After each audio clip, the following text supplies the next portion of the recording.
Good morning friend, मैं रमन सिंगला आप सभी का मेरे से यूट्यूब चैनल पे स्वागत करता हूं। आज का जो हमारा टॉपिक है वो है यूनाइटेड नेशन ऑर्गेनाइजेशन, संयुक्त राष्ट्र संघ। वीडियो स्टार्ट करने से पहले अगर आपने अभी तक मेरे इस यूट्यूब चैनल को सब्सक्राइब नहीं किया है तो चैनल को सब्सक्राइब करें और साथ में बेल आइकन पे ज़रूर क्लिक करें, जिससे आपको मेरी हर आने वाली वीडियो का नोटिफिकेशन है वो समय पे मिलता रहेगा। तो वीडियो को शुरू करते हैं। वीडियो में हम देखेंगे यूएनओ क्यों बना, कब बना। फर्स्ट वर्ल्ड वॉर हुआ था 1914 से लेकर 1918 तक। पहले विश्व युद्ध के बाद भारत ने और देशों ने, जितने भी कंट्रीज थे, सभी ने पूरी दुनिया में शांति बनाए रखने के लिए कोई ना कोई ऐसी ऑर्गेनाइजेशन चाहिए थी जो पूरी दुनिया में एक सिक्योरिटी बना के रखे, एक शांति का माहौल बना के रखे। तो क्या हुआ, 1920 में एक लीग ऑफ नेशन बनाया गया, जिसका मेन पर्पस क्या था? मेन पर्पस था पूरे वर्ल्ड में शांति बना के रखना। जो सेम पर्पस है यूएनओ का पर्पस है, यूएनओ का पर्पस भी बिल्कुल सेम ही है। लेकिन ये क्या हुआ, ये असफल रहा। क्यों? क्योंकि जो सेकेंड वर्ल्ड वॉर थी वो हुई 1939 से लेकर 1945 तक। दूसरी वर्ल्ड वॉर हो गई। इसमें क्या हुआ, कोई देश जीता कोई देश हारा, लेकिन जो नुकसान था वो सभी देशों का हुआ। तो यहाँ पे क्या हुआ, कुछ कंट्रीज एक दूसरे के साथ मिलकर उन्होंने एक ऐसी ऑर्गेनाइजेशन बनानी चाहिए जिससे क्या हो, पूरे वर्ल्ड में शांति बनी रहे। तो क्या हुआ, 26 जून 1945 को यूएन का जो चार्टर था वो साइन किया गया। यूएन का जो चार्टर था वो साइन किया गया। इस चार्टर में क्या था, 15 कंट्रीज के साइन थे और उसके बाद 51 कंट्री जो कि पोलैंड था उसने साइन किए।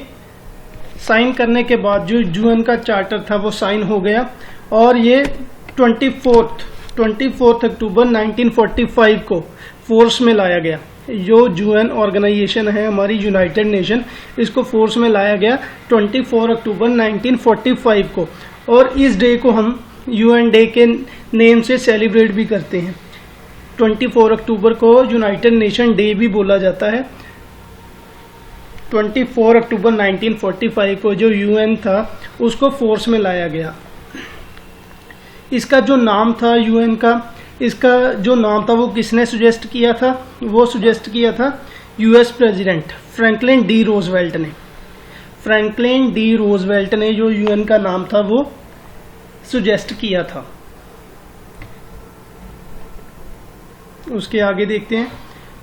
उसके आगे यूएन लैंग्वेज, जो यूनाइटेड नेशन है उसमें कौन कौन सी लैंग्वेज है जिनको मान्यता मिली हुई है, कौन कौन सी लैंग्वेज हैं जो यूनाइटेड नेशन में बोली जाती हैं और जिनको मान्यता मिली हुई है। तो ये 6 लैंग्वेजेस हैं जो यूनाइटेड नेशन में बोली जाती हैं। French, English, Russian, Chinese, Spanish and Arabic. ये 6 लैंग्वेजेस हैं जिनको मान्यता मिली हुई है यूनाइटेड नेशन में। लेकिन अगर वर्किंग लैंग्वेज की बात की जाए तो सिर्फ 2 हैं वर्किंग लैंग्वेज जिसमें पूरा काम होता है यूनाइटेड नेशन का, वो हैं फ्रेंच और इंग्लिश। फ्रेंच और इंग्लिश लैंग्वेज हैं, ये वर्किंग लैंग्वेजेस हैं और बाकी की 4 लैंग्वेज हैं ये इनको भी मान्यता मिली हुई है। तो यूनाइटेड नेशन में टोटल लैंग्वेज हैं जिनको मान्यता मिली हुई है वो है 6 लैंग्वेजेस, जिसमें से 2 लैंग्वेजेस हैं फ्रेंच और इंग्लिश, ये वर्किंग लैंग्वेजेस हैं। ये 6 लैंग्वेज में जो लैंग्वेज हैं, जैसे फ्रेंच हो गई, ये फ्रांस की लैंग्वेज है। इंग्लिश हो गई, ये ब्रिटेन की लैंग्वेज है। रशियन हो गई, ये रशिया की लैंग्वेज है। चाइनीज़ होगी, ये चाइना की लैंग्वेज है। तो ये ऊपर वाली जो 4 लैंग्वेजेस हैं, ये जो 5 परमानेंट मेंबर्स होते हैं सिक्योरिटी काउंसिल में, उसके ये 4 मेंबर्स हैं। परमानेंट मेंबर्स में से ये जो 4 लैंग्वेजेस हैं वो यूनाइटेड नेशन की हैं। बात करते हैं आगे, यूनाइटेड नेशन का हेडक्वार्टर कहाँ पे है? तो यूनाइटेड नेशन का जो हेडक्वार्टर है वो है न्यूयॉर्क में। यूनाइटेड नेशन का हेडक्वार्टर है न्यूयॉर्क में। और जो यूनाइटेड नेशन में टोटल मेंबर्स हैं वो हैं 193। यूनाइटेड नेशन में टोटल मेंबर्स हैं 193 और 2 ऑब्जर्वर्स हैं। कौन कौन से हैं वो? हॉलीसी एंड पैलेस्टाइन। 2 कंट्रीज हैं जो ऑब्जर्वर कंट्रीज हैं वो हैं हॉलीसी एंड पैलेस्टाइन। और बात करें सबसे लास्ट में जो यूएन का मेंबर बना था 2011 में, 2011 में, वो था साउथ सूडान। साउथ सूडान 193वां मेंबर बना था यूएन का, यूनाइटेड नेशन का। अगर बात करें भारत की, भारत कब इसका मेंबर बना था, तो 1945 जब चार्टर साइन किया गया था, तो उन 50 कंट्री में भारत भी एक था। तो भारत 1945 में ही यूएन का मेंबर बना था। उसके बाद जो यूएन है इसका मेन पर्पस क्या है, मेन काम क्या है, तो इसका मेन काम है पीस, शांति बनाए रखना पूरे वर्ल्ड में, पूरी दुनिया में।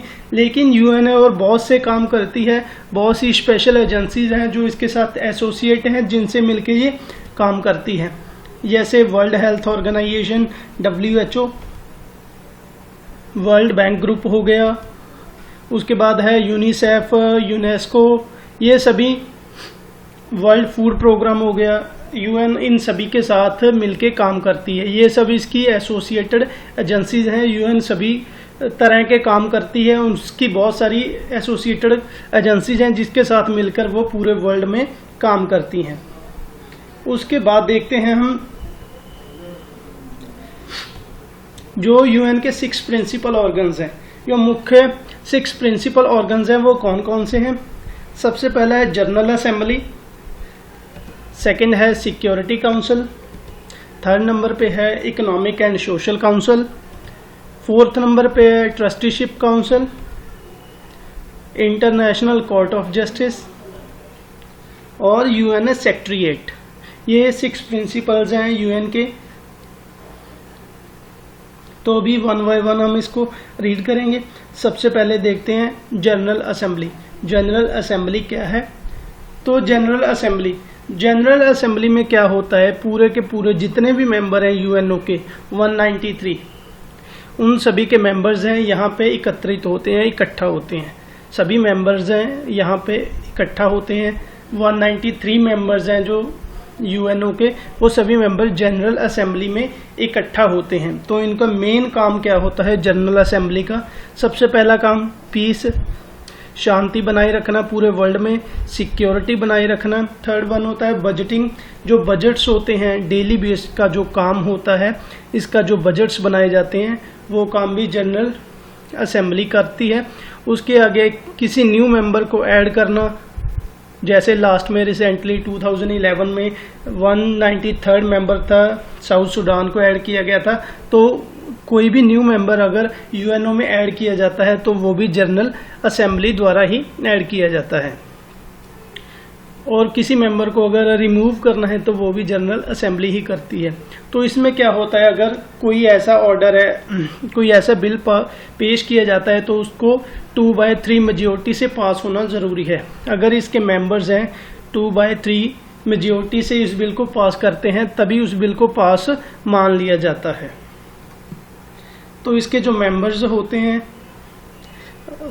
इसका जो प्रेसिडेंट है उसका कार्यकाल कितना होता है, तो उसका कार्यकाल होता है 1 ईयर। जनरल असेंबली का जो प्रेसिडेंट होता है उसका कार्यकाल होता है 1 ईयर का। और जो प्रेजेंट टाइम पे इसके प्रेसिडेंट हैं जनरल असेंबली के, प्रेजेंट टाइम पे जो प्रेसिडेंट है वो है तिजानी मोहम्मद बंदे, जो कि नाइजीरिया से हैं, प्रेजेंट टाइम पे जनरल असेंबली के प्रेसिडेंट हैं। अगर बात करें भारत की, तो भारत की जो फर्स्ट लेडी है, भारत की जो लेडी है विजय लक्ष्मी पंडित, ये पिक्चर में आप देख रहे हैं, ये है विजय लक्ष्मी पंडित। तो ये जनरल असेंबली की प्रेसिडेंट थी।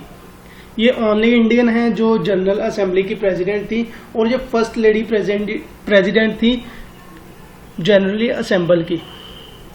UN United nation general assembly की जो फर्स्ट लेडी प्रेसिडेंट थी वो भी विजय लक्ष्मी पंडित ही थी। नेक्स्ट देखते हैं, सेकंड है सिक्योरिटी काउंसिल। सिक्योरिटी काउंसिल जिसको पूरे वर्ल्ड में पुलिसमैन ऑफ द वर्ल्ड के नाम से भी जाना जाता है, इनका मुख्य काम क्या होता है, सिक्योरिटी प्रोवाइड करना। जितने भी क्राइम्स होते हैं सभी को कंट्रोल करने का काम होता है सिक्योरिटी काउंसिल का। इसमें मेंबर्स कितने होते हैं, इसमें टोटल मेंबर्स होते हैं 15। सिक्योरिटी काउंसिल में जो मेंबर्स होते हैं वो होते हैं टोटल 15। इसमें जो 5 मेंबर होते हैं वो होते हैं परमानेंट मेंबर्स, और 10 मेंबर्स होते हैं वो होते हैं non permanent members. 5 member permanent members होते हैं। जो 5 परमानेंट मेंबर्स हैं वो हैं America, China, Russia, France and Britain.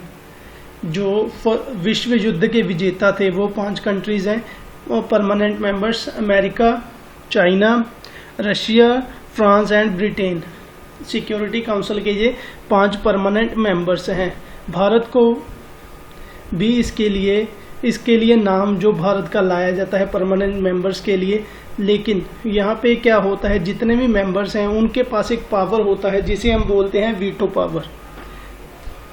इसमें जो 5 परमानेंट मेंबर्स होते हैं सभी के पास क्या होता है, एक वीटो पावर होता है। वीटो पावर का काम यहाँ पे क्या होता है, अगर 5 में से कोई भी एक मेंबर वोटिंग पे मना कर देता है, नो कर देता है, तो क्या होता है, वो कोई भी जो बिल है इसमें पेश किया जाता है उसको माना नहीं जाता। तो इसलिए जब भी इंडिया का नाम इसके लिए सुजेस्ट किया जाता है तो चाइना क्या है, हर बार इसको छोड़ देता है, मना कर देता है। तो देखते हैं भारत कब इसका परमानेंट मेंबर बनेगा। अगर आपको क्या लगता है भारत को इसका मेंबर होना चाहिए, आप अपनी जो भी सुजेशन है कमेंट बॉक्स में लिख के बता सकते हैं।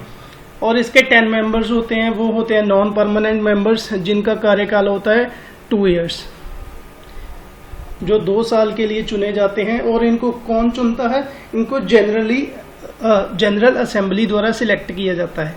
जो 10 मेंबर्स होते हैं सिक्योरिटी काउंसिल के, इनका कार्यकाल 2 साल का होता है। और इनको सिलेक्ट कौन करता है, इनको सिलेक्ट करती है जनरल असेंबली। जनरल असेंबली द्वारा ये 10 मेंबर्स हैं जो सिलेक्ट किए जाते हैं। इनके पास होती है वोटिंग पावर, वोट करते हैं ये भी। लेकिन वीटो पावर किसके पास होती है, वीटो पावर होती है ये 5 परमानेंट मेंबर्स के पास। जो नॉन परमानेंट मेंबर हैं इनका कार्यकाल कितना होता है, इनका कार्यकाल होता है 2 ईयर्स, 2 साल के लिए। और इनका मेन काम क्या होता है, सिक्योरिटी काउंसिल क्या करता है, सुजेस्ट करता है president for general assembly. General assembly के लिए ये क्या है, प्रेसिडेंट को सुजेस्ट करते हैं। जो जनरल असेंबली में प्रेसिडेंट बनाया जाता है उसके लिए जो सुजेशन होती है वो सिक्योरिटी काउंसिल देता है। और दूसरा इनका जो मुख्य काम है, जो यूनाइटेड नेशन का मुख्य काम है, वो है पीस, शांति बनाए रखना पूरे वर्ल्ड में। आगे देखते हैं थर्ड नंबर पे है economic and social council. Economic and social council, इसमें जो मेंबर्स होते हैं उनकी टोटल गिनती होती है 54। टोटल मेंबर्स होते हैं जो इकोनॉमिक एंड सोशल काउंसिल में वो होते हैं 54। और ये कितने साल के लिए सिलेक्ट किए जाते हैं, फॉर 3 ईयर्स। इनका जो कार्यकाल होता है वो 3 साल के लिए होता है। और इन 54 मेंबर्स में से एक प्रेसिडेंट है वो सिलेक्ट किया जाता है। और जो प्रेसिडेंट होता है उसका कार्यकाल होता है 1 ईयर। और जो इकोनॉमिक एंड सोशल काउंसिल है, इकोनॉमिक आर्थिक एंड सामाजिक काउंसिल, ये क्या करता है, साल में 2 बार मीटिंग करता है, जो मुख्य तौर से IMF और वर्ल्ड बैंक के साथ होती है, जिनका मुख्य काम होता है इकोनॉमिक और सोशल जो भी गतिविधियां होती हैं उन सभी पे ध्यान देना। तो इसकी जो 2 मीटिंग्स हैं वो एक होती है अप्रैल में जो कि न्यूयॉर्क में होती है, सेकंड होती है जुलाई में जो कि जिनेवा में होती है। 4th नंबर पे है ट्रस्टीशिप काउंसिल। ट्रस्टीशिप काउंसिल का मुख्य काम क्या होता है, अनडेवलपमेंट कंट्रीज होती हैं जो उनकी हेल्प करना। लेकिन क्या 1994 के बाद से इसका जो काम है ट्रस्टीशिप काउंसिल है उसको सस्पेंड कर दिया गया है। 1994 के बाद इसके लिए कोई भी जो काम है वो नहीं है और इसको 1994 के बाद इसका काम है ख़त्म कर दिया गया है। नेक्स्ट है international court of justice. United nation का जो 5th ऑर्गन है वो है international court of justice. United nation के जितने भी ऑर्गन्स हैं सभी के हेडक्वार्टर्स हैं न्यूयॉर्क में, लेकिन जो इंटरनेशनल कोर्ट ऑफ जस्टिस है इसका हेडक्वार्टर है ह्यूग नीदरलैंड में। और इसकी फाउंडेशन कब हुई थी, स्टार्ट कब हुआ था, तो ये स्टार्ट किया गया था 3 अप्रैल 1946 को, 3 अप्रैल 1946 को।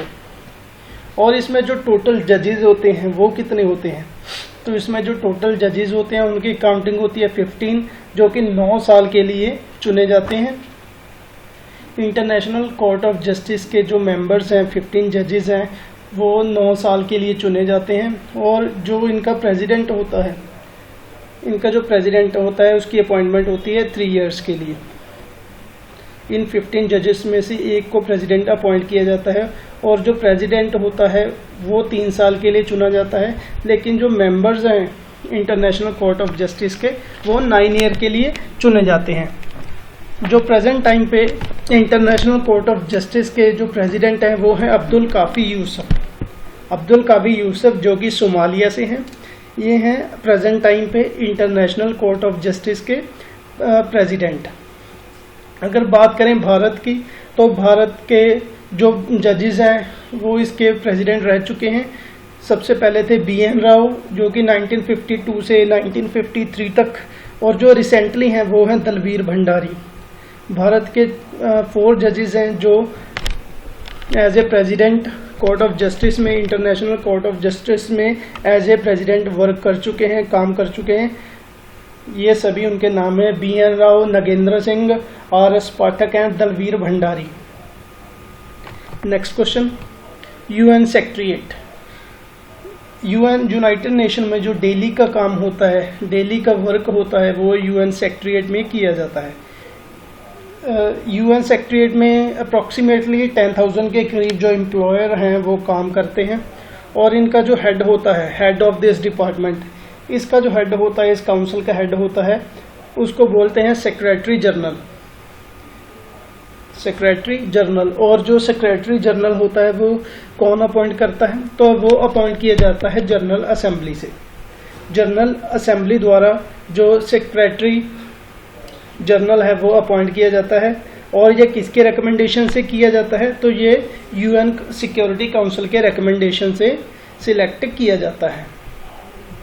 और जो सेक्रेटरी जनरल होता है उसका कार्यकाल कितना होता है, सेक्रेटरी जनरल का कार्यकाल होता है 5 साल के लिए। सेक्रेटरी जनरल जो चुना जाता है उसका कार्यकाल 5 साल होता है। और जो फर्स्ट यूनाइटेड नेशन के फर्स्ट सेक्रेटरी जनरल थे वो थे ट्रैगवली जो कि नॉर्वे से थे। और जो प्रेजेंट टाइम पे UN के, यूनाइटेड नेशन के सेक्रेटरी जनरल है वो है एंटोनियो गुटेरेस जो कि पुर्तगाल से हैं। तो दोस्तों ये थी वीडियो। जो यूनाइटेड नेशन से जितने भी इम्पोर्टेंट क्वेश्चन बनते हैं वो आप सभी ने इस वीडियो में देख लिए होंगे। आप जो स्क्रीन पे आपको दिखाई दे रहा है इसके स्क्रीनशॉट ले सकते हैं और बाद में इसको रीड कर सकते हैं। तो जितने भी इम्पोर्टेंट क्वेश्चन यूनाइटेड नेशन से बनते हैं वो तकरीबन हमने इस वीडियो में कवर कर लिए हैं। अगर वीडियो आपको अच्छी लगी तो वीडियो को लाइक ज़रूर करें और शेयर ज़रूर करें, और कमेंट करके अगर आपके कोई सजेशन है तो कमेंट करके ज़रूर बताएं। Thank you for watching this video.